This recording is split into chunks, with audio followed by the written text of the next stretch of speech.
Well, I've had a good few titles. Grow Wings and Shine, I like that one. And then there was Step Up, Spread Your Wings and Fly Away. That was a good one. Then I also wrote something very pretentious. Jesus Kindred and Jesus Identity. So I'm a little sketchy about the title, but I know what I can preach about. I'm going to start. This is another one of these. I have to say this to you. For a start, this is one of these stories that everyone reckons they know. We've heard it so many times that it goes in one ear and out the other. And we hear stories like this and we listen to what the preacher said about them, and it's a bit like hearing a clever story. We think, oh, that's what it's all about. And then we go back to doing whatever we were beforehand. It is an enlightenment story. It's an intellectual story. Well, no, it isn't. No, it isn't. Nothing about Jesus is about intellectual curiosity. Nothing about Jesus is intellectual curiosity. Nothing about God is intellectual curiosity either. To be honest with you, God is a mystery. It exists in that cloud of unknowing. Once we are certain that we can define God, well, we've taken it upon ourselves to put God in that little box and make God in our own image. So, first and foremost, this is not about intellectual curiosity. Oh, I wonder what Jesus meant at that point. That's not what it's about. It is about changing the way you do everything. Changing the way you feel, changing the way you communicate to other people, changing the sort of life you lead. Christianity is not an ointment that you put on your life to make it hurt less. It's a door, a series of open doors, and it's a series of precipices. And you step up to that precipice, and you are not expected to sit down and crawl down it. You're not expected to go backwards from the edge in fear. What you are called to do is spread the wings and just leap. I know that sounds silly. My sister and I have had endless conversations about this subject. She doesn't know she's been talking about this subject, but she has been talking about this subject. She complains about her lot in life. She complains that she's stuck in mid-Devon, and that the weather is horrible, and that her house is not what she wants, and that her children don't treat her like they want. And all these issues have come about because she has, for better reasons or worse, suppressed her dreams, suppressed her possibilities, suppressed what was in her, what was glowing very brightly, what was placed in her from when she was a little girl, and it has been suppressed. For whatever reason, that doesn't matter at the moment. But it has been suppressed. To put it in easy terms, her light has been hidden under a bushel. But what does that actually mean? Well, when we get back to the scripture reading, we see, is a lamp brought in to be put under the bushel basket or under the bed, and not on the lampstand? For there is nothing hidden except to be disclosed. And the Greek there really means to shine out. Nor is anything secret except to come to shine. There is nothing that God places within us for no purpose. There is no light that is created for no purpose.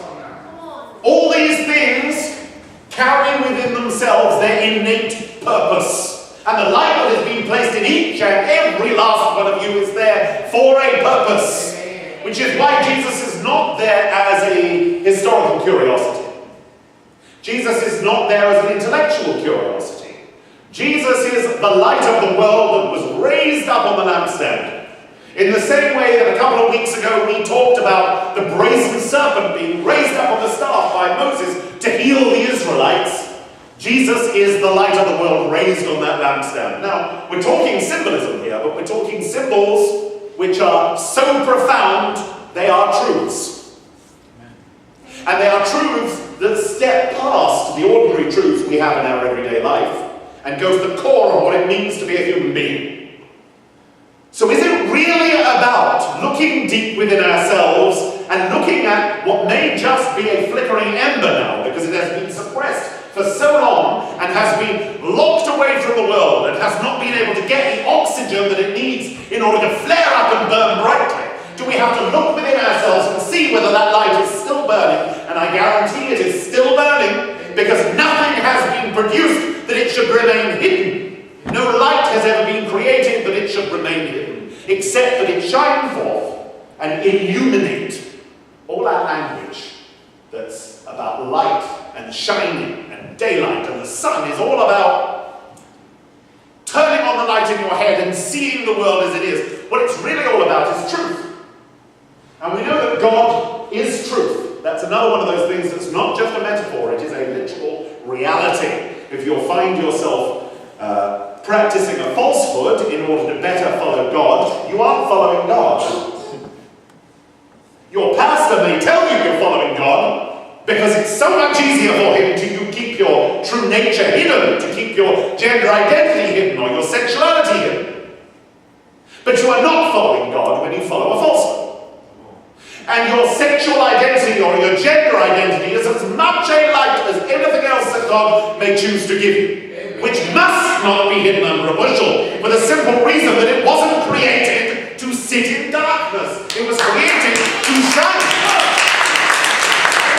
We see the effect this has on our people's lives. We see what it takes. It's planting a seed. When we shine, when we tell the truth, we plant seeds. And they may seem nothing to us, and frequently they do. I look at what I've been doing over the last few weeks and I think, well, there's nothing going to come to that. And then in a month's time, somebody will come up to me and say, do you know, you said something 2 years ago, Pastor, and it completely changed my life. I think, it's news to me. It's news to me. 9 times out of 10, we will never get to know what mustard seeds we have been planting. Either they will grow a long way away from us, or their origins will be hidden in mystery. Well, that doesn't matter. We plant these seeds with this outshining. Now, the same word that is used here about disclosing or uncovering the light actually is based upon the Greek word for light in itself. So it means shining out. So phanos in the word epiphany, epiphanos, outshining. Outshining of knowledge, outshining of truth, outshining of wisdom, outshining of reality. Because remember, reality, real reality, is God's created order for this world.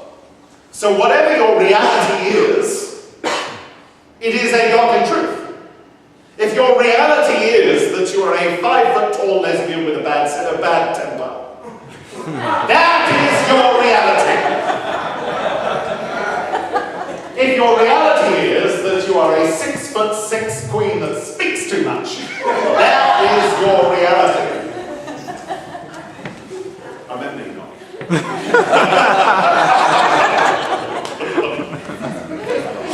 And these realities are not there as an idle curiosity just to make the world a little more interesting.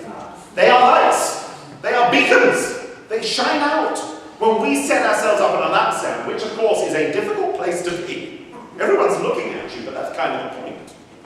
You are something rich and strange and extraordinary and wonderful. And those helpless folk that stare at you in wonder need something like you in their lives to cut through the nonsense that we've compassed ourselves about with, to cut through this fictitious world that we've created, this bizarre society and social construct, which we believe is reality, and it's not reality.